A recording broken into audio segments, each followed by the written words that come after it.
Ya gwe munnayuganda ayina engoma gijjeeyo, ayina buli kijaguza kyonna oba kyosobola okujagulizaamu kijjeeyo, ayina engeri yonna gy'osobola okusanyukamu giteeketeeke. Essaawa yonna oba obudde bwonna tugenda mu masanyu. Essaawa yonna oba obudde bwonna tugenda mu masanyu nga bannayuganda. Lwaki nkugamba bwe ntyo? Ebbanga lyonna Mungu oba tubaddeko ekikolimo kya Mungu oba ekya Katonda, ebbanga lyonna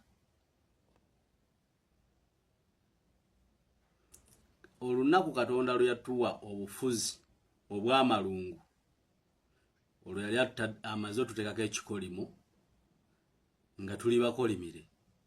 Naye lwakigamba nti sanyuka era ojaguze, ekyo ekikolimo Mungu yakiggyeewo era kyavuddewo. Era obudde bwonna obuyinza bugenda kudda mu ngalo z'abannayuganda abatuufu buve mu bakulembeze ab'amalungu, abakuba ebitabo oba abasoma ebitabo.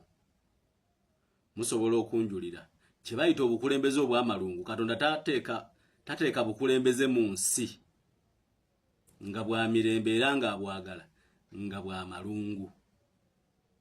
Ekyo takikola. Era bw'olaba nga Mungu Katonda atadde obukulembeze obw'amalungu oba bakulembeze ab'amalungu n'abassa ku bukulembeze, ekyo kibeera kikolimo.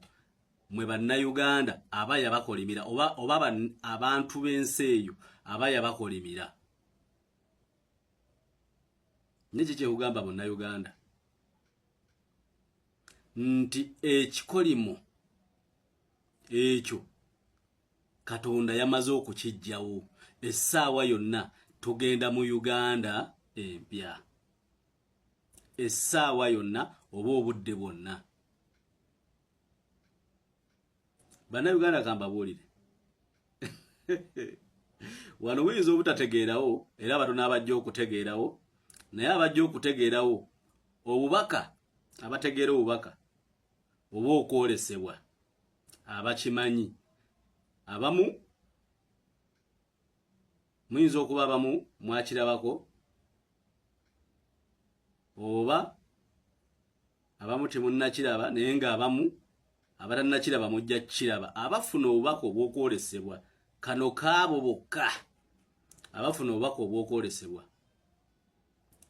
Naye bw'oba okategedde oba bw'oba oyoleseddwa, oli wa ddembe okubuulirako bannayuganda oba banno abatalina maanyi ago oba abatalina kwolesebwa okwo. Omanyi mu nsi tutambula, naye nga si buli gw'otambula naye nti yenkana naawe. Era Mungu yayawula ensi eno tituli mwenkanonkano. Essaawa ya leero munnayuganda wonna w'oli, sanyuka, digiddamu, twasumuluddwa.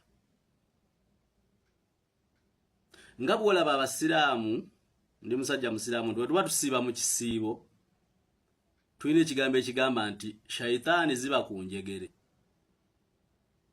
Kati tukkirize nti we ziba zaabadde ku njegere, oba nti tuliko ekikolimo kya Mungu, kati essaawa ya leero kyazziddwa ku njegere kisibe.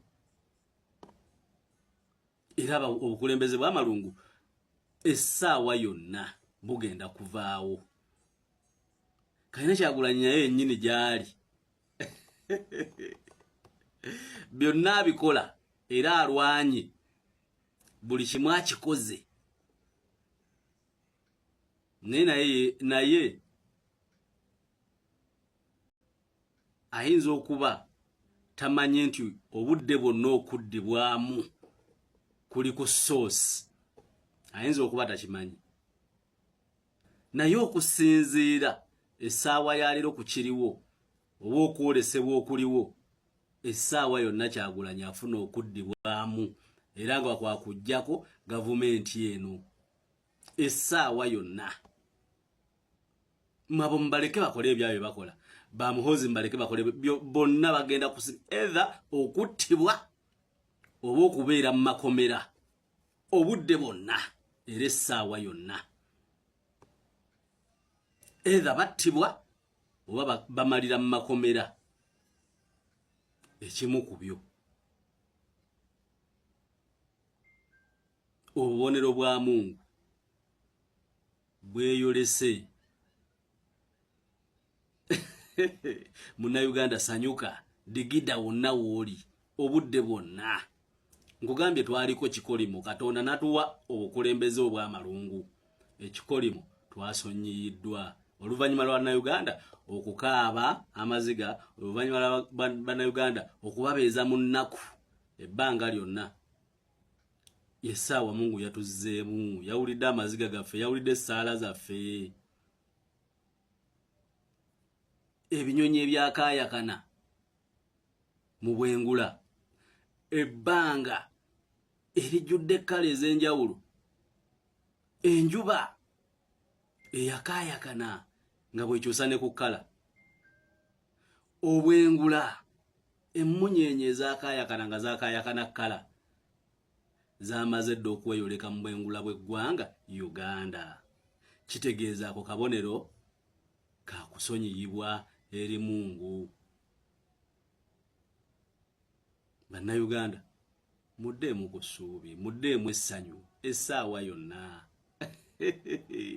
Munnayuganda tandika okuteekateeka okusanyuka, tandika okuteekateeka okujaguza nga bw'oyagala, kubanga obudde bwonna Bannayuganda twambala engule. Ekyabadde kitusibye kiri eki nga situnnasonyiyibwa Mungu. Byonna abajjajjaffe bye baakola bye tutaamanya n'abanyiigira n'abasaako obukulembeze obw'amalungu, Mungu yatusonyiye. Nkugambye obwengula, ebinyonyi ebyakaayakana, munyeenye ezakaayakana, enjuba eyakaayakana, omwezi ogwakaayakana gwamaze dda okweyoleka mu bwengula bw'eggwanga Uganda. Tugenda mu Uganda mpya.